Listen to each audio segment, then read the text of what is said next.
Hello बच्चों, physics की online कक्षा में आप सभी का स्वागत है।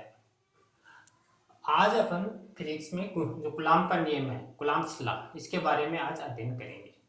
तो कूलॉम का नियम का अध्ययन करने से पहले अपन जो पिछले वाला जो टॉपिक देखा था, आवेश की प्रॉपर्टी देखी थी। तो आवेश की प्रॉपर्टी में था एक आवेश कंजर्वेशन लॉ, आवेश संरक्षण का नियम। तो उस पर आधारित एक न्यूमेरिकल है, पहले इसको सॉल्यूशन करते हैं, उसके पश्चात अपन कूलॉम का नियम के बारे में पढ़ाई करेंगे। तो क्वेश्चन दे रखा अपना आवेश संरक्षण के नियम का उपयोग करके निम्न नाभिकीय अभिक्रियाओं में अक्ष तत्व की पहचान करनी है। ये रिएक्शन दे रखी है अपन को, और इन रिएक्शनों में ये जो अक्ष दे रखा है, ये कोई एक तत्व है अक्ष। अब इसकी पहचान करने की ये कौन सा तत्व है, अब इसकी पहचान कैसे होगी? इसकी पहचान होगी आवेश के आधार पर। कितना इस अक्ष तत्व है, इस पर आवेश है, उसी आवेश से पहचान कर सकते हैं कि मन ये तत्व कौन सा है। तो इसके लिए अपन क्या करेंगे, लेफ्ट हैंड है एंड राइट हैंड है, इन दोनों दोनों का आवेश देखेंगे और आवेश का सबट्रैक्शन करके फिर अपन मालूम करेंगे कि अक्ष कौन सा तत्व है। तो सबसे पहले अपन जो ए है ये लेते हैं। इसमें हाइड्रोजन, इस पर एक आवेश है, बेरिलियम है, इस पर 4 आवेश है, और न्यूट्रॉन है, न्यूट्रॉन पर कोई आवेश नहीं होता है। तो सबसे पहले अपन देते हैं तत्व अक्ष है, इस पर उपस्थित आवेश की मात्रा।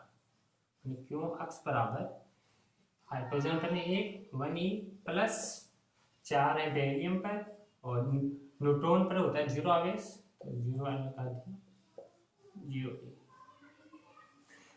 तो 5e। अब 5e का मतलब है कि 5 आवेश या 5 इलेक्ट्रॉन मन कौन से तत्व पर स्थित होते हैं। तो 5 इलेक्ट्रॉन बोरोन पर स्थित होते हैं। तो तत्व का नाम क्या हो गया? तत्व यहाँ पर हो गया बोरोन। बोरोन। तो इस तरह आपको पहचान करनी है। नेक्स्ट सेकंड में देखते हैं क्यों अक्ष। क्यों अक्ष 6 है आपके इलेक्ट्रॉन किस पर है? कार्बन पर है। 1 इलेक्ट्रॉन हाइड्रोजन पर है, तो टोटल हो गए 7 इलेक्ट्रॉन। और 7 इलेक्ट्रॉन होते हैं अपने किस पर? नाइट्रोजन पर। तो इसमें जो तत्व है वह तत्व है नाइट्रोजन। नाइट्रोजन। नेक्स्ट है, अगली की बात करते हैं अपन। तो इसमें क्यों अक्ष माने अक्ष तत्व है, इस पर आवेश का मान 7 इलेक्ट्रॉन है नाइट्रोजन पर, और 1 इलेक्ट्रॉन है हाइड्रोजन पर, और इसमें 2 इलेक्ट्रॉन है हीलियम पर। तो माइनस में 2 इलेक्ट्रॉन, तो 6 इलेक्ट्रॉन। अब 6 इलेक्ट्रॉन अपने आवेश में कार्बन पर होते हैं, तो तत्व आ गया इसमें कार्बन।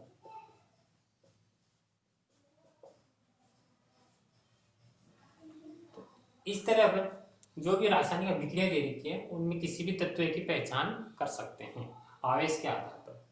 अब इसके पश्चात अपन नेक्स्ट टॉपिक है कूलॉम का नियम। कूलॉम के नियम स्टार्ट करते हैं।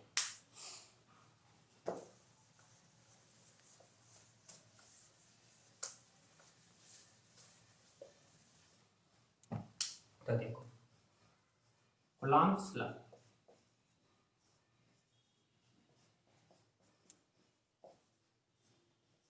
इसमें क्या दो स्थिर आवेश होते हैं। फर्स्ट ये मान लो ये Q1 है, दूसरा आवेश ये Q2 है। ये इनके बीच की डिस्टेंस है जिसको अपन R से शो करते हैं। अगर ये दोनों आवेश समान प्रकृति के हैं, धनात्मक या दोनों ऋणात्मक है, तो इन दोनों आवेशों के बीच में जो फोर्स लगता है वह प्रतिकर्षण प्रकृति का होता है, और उसकी डायरेक्शन होती है बाहर की ओर। और अगर ये दोनों आवेश विपरीत प्रकृति के, माने प्लस है दूसरा माइनस है, तो दोनों आवेश होंगे, दोनों आवेशों के मध्य बल लगेगा आकर्षण प्रकृति का, और तभी इनकी डायरेक्शन होगी अंदर की ओर। तो अब तो कूलॉम का नियम क्या है? सबसे पहले कूलॉम ने कोई भी दो स्थिर आवेश हैं, उन दो स्थिर आवेशों के मध्य लगने वाले आकर्षण या प्रतिकर्षण बल के लिए नियम दिया था, इसलिए इसे कूलॉम का नियम कहते हैं। तो कूलॉम का नियम क्या है? मैंने दो स्थिर आवेश हैं, उन स्थिर आवेशों के मध्य लगने वाला आकर्षण या प्रतिकर्षण बल दोनों आवेशों के गुणनफल के समानुपाती और बीच की दूरी के वर्ग के कर्मानुपाती। तो इस नियम के अनुसार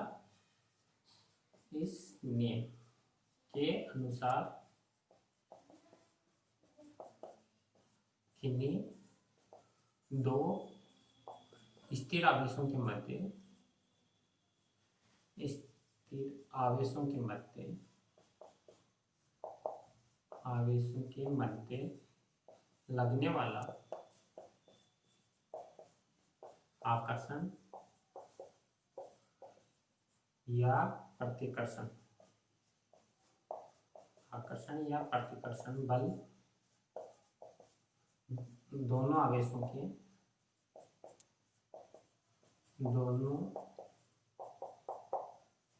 के गुणनफल के समानुपाती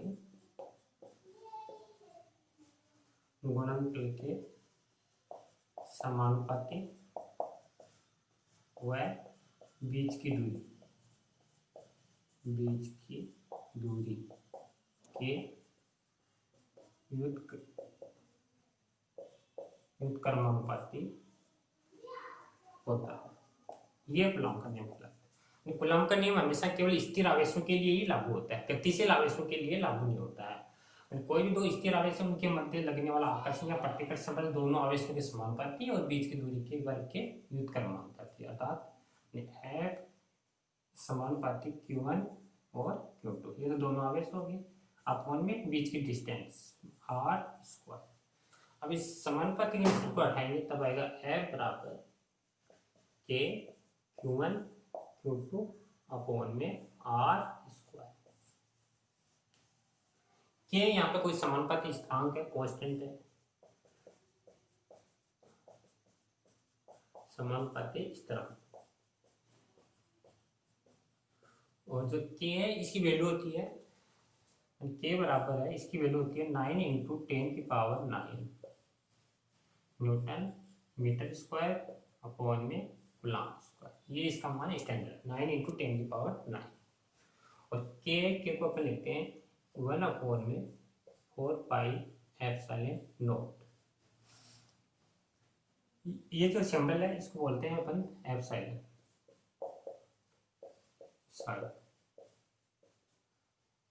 और जो नोट लगाते हैं इसको बोलते हैं निर्वात की विद्युतशीलता, निर्वात की विद्युतशीलता।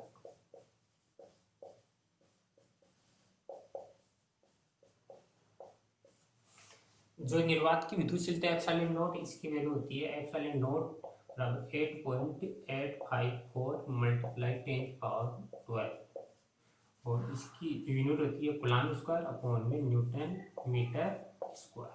ये इसकी वैल्यू होती है, तो इसको बोलते हैं निर्वात की विद्युतशीलता। अब ये जो अपना फोर्स है निर्वात के लिए बनाए, तो ये वैल्यू यहाँ पर पुटअप करनी है। तो निर्वात में लगने वाला बल, तो ये आएगा F बराबर 1/4πε0 Q1 Q2 अपॉन में R स्क्वायर। तो ये आपका कोई दो आवेश है, अगर किसी निर्वात में रखे हुए तो उन निर्वात में रखे आवेशों के मध्य लगने वाला फोर्स कहलाता है।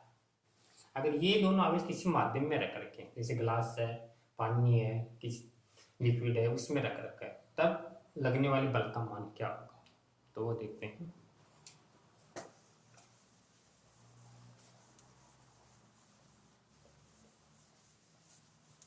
तो देखो माध्यम में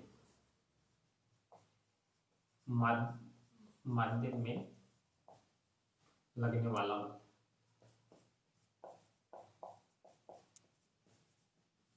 तो माध्यम में क्या आएगा, एप्सिलॉन नोट की जगह क्या आएगा, एप्सिलॉन आएगा। F बराबर 1 अपॉन में 4πε Q1 Q2 अपॉन में R स्क्वायर। ये आपका कहलाता है माध्यम में लगने वाला बल, और इसको बोलते हैं एप्सिलॉन को बोलते हैं माध्यम की विद्युतशीलता, माध्यम की विद्युतशीलता।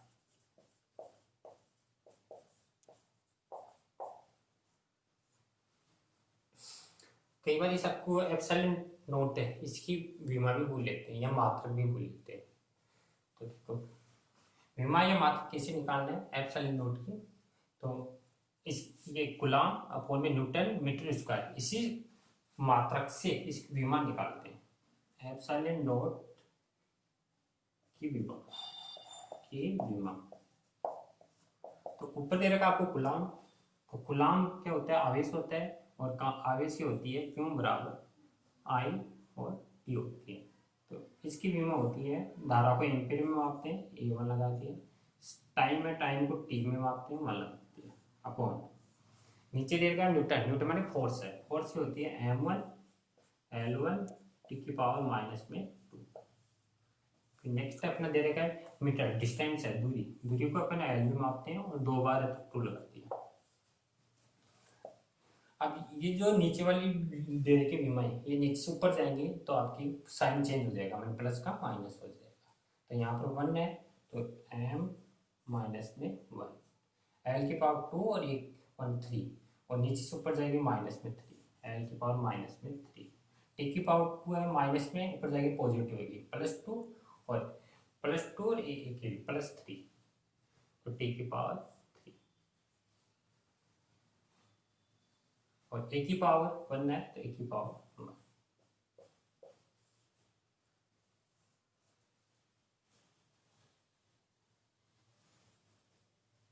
तो ये इसकी विमा है, m माइनस में 1, एल की पावर माइनस में 3, टी की पावर 3 और ए की पावर 1, एप्सिलॉन नॉट की विमा। कई बार 1/4 के मान इस पर की निर्भरता भी पूछते हैं, तो ये के बराबर 1/4 एप्सिलॉन नॉट की निर्भरता, मान किस पर निर्भर करती है, निर्भरता।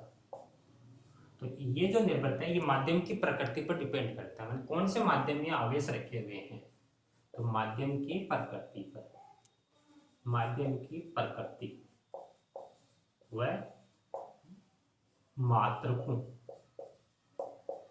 मात्रकों की पद्धति पर, इन 2 बातों पे ये डिपेंड करती है। माध्यम देखते हैं कौन से माध्यम में आवेश रख रखे, और एक ही देख रहे हैं मात्रक, मानी इनका मेजरमेंट हम कौन से में केस में करें या सीजीएस में करें, तो इस पर डिपेंड करती है। इसके पश्चात आता है इसमें पैराविद्युतांक। पैराविद्युतांक देखते क्या होता है। पैराविद्युतांक, इसको आपेक्षिक विद्युतशीलता भी बोलते हैं, आपेक्षिक विद्युतशीलता, आपेक्षिक विद्युतशीलता, और इसको एप्सिलॉन आर से शो करते हैं।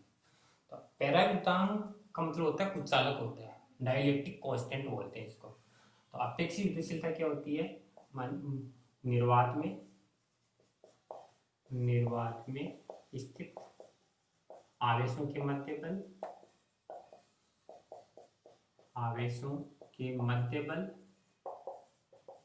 अपॉन में माध्यम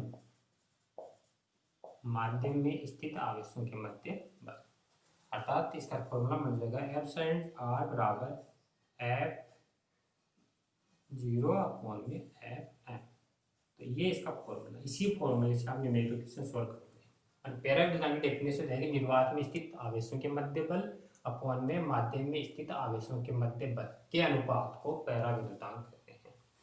अब इसकी वैल्यू पुटअप करें अपन वहां से, तो 1/4 epsilon not Q1 Q2 upon में R² अपॉन में 1/4 epsilon not Q1 Q2 upon में R²।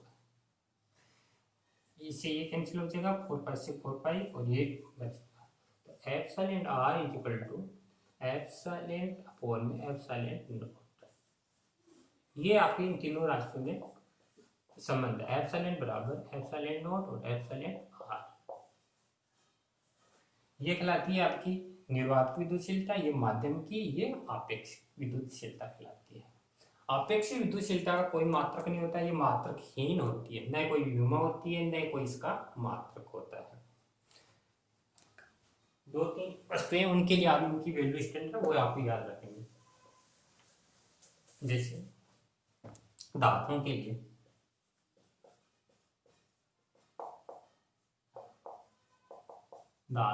लिए एप्सिलॉन आर, इसकी वैल्यू होती है आपकी अनंत होती है हमेशा। एक होती है निर्वात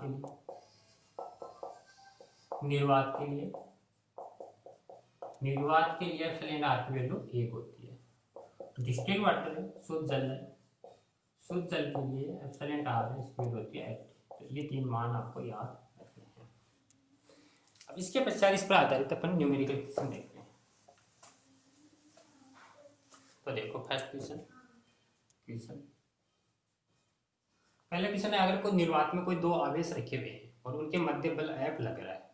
अब अगर उन दोनों आवेशों के बीच में कोई एक धातु की पट्टिका रख दे तो लगने वाले बल का मान क्या होगा। यदि निर्वात में कोई दो आवेश स्थित है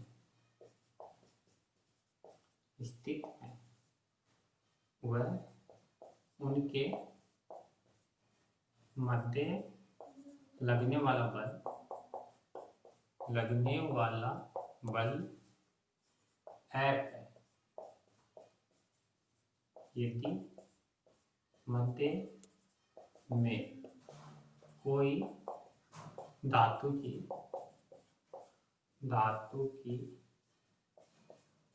प्लेट रख दी जाए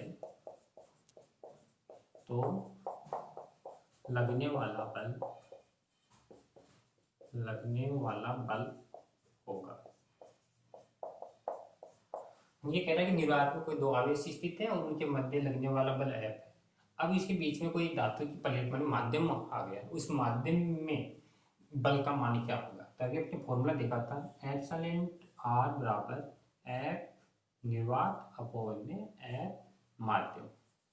अब Fm का मान निकालना माध्यम का, तो Fm बराबर F नॉट अपॉन में एप्सिलॉन R।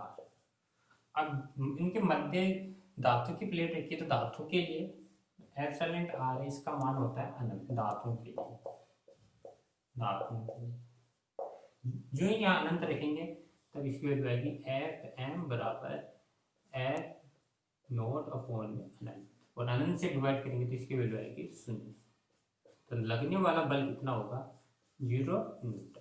अगर कोई दो आवेश है और इसके बीच में धातु की प्लेट रखते हैं तो उस कंडीशन में जो बल लगेगा वो होगा 0 न्यूटन। इसके पश्चात अपन नेक्स्ट क्वेश्चन देखते हैं। सेकंड क्वेश्चन, अगर कोई दो आवेश है और उनके निर्वात में कोई दो आवेश स्थित है और उनके मध्य दूरी है, उस दूरी को बढ़ा के अपन 3 गुना करते हैं तो लगने वाले बल का मान क्या होगा। क्वेश्चन है, जैसे ये कोई आवेश है Q1 है, ये दूसरा आवेश है Q2 है और बीच की डिस्टेंस है अपने पास R है, बल लग रहा है इस पर F और इस पर F। ये पहली कंडीशन है। तो इस कंडीशन में लगने वाला बल होगा F बराबर के Q1 Q2 अपॉन में R स्क्वायर। अब नेक्स्ट कंडीशन ये कह रहा है कि इसके बीच की जो डिस्टेंस है, इस डिस्टेंस को बढ़ाकर अपन 3 गुना कर दें, R is equal to 3R, तो बल ज्ञात करो। तो इस कंडीशन में अपन को बल देखना है, बल क्या होगा। तो इस नई कंडीशन में बल देखते हैं, F डैश मान लेते हैं, F डैश बराबर के Q1 Q2 अपॉन R की जगह आपको करना है 3R स्क्वायर, के Q1 Q2 अपॉन में 9R स्क्वायर। इसकी जगह अपन इक्वेशन नंबर फर्स्ट से वैल्यू रख देंगे F। तो F डैश बराबर क्या आएगा, F अपॉन में 9। तो इस कंडीशन में उन आवेशों के मध्य जब डिस्टेंस बढ़ा के अपन 3R कर देते हैं, उस कंडीशन में लगने वाला जो बल है वो प्रारंभिक बल का 1/9 गुना हो जाता है। तो आज बच्चों अपने कूलॉम के नियम के बारे में अध्ययन किया है। Thank you.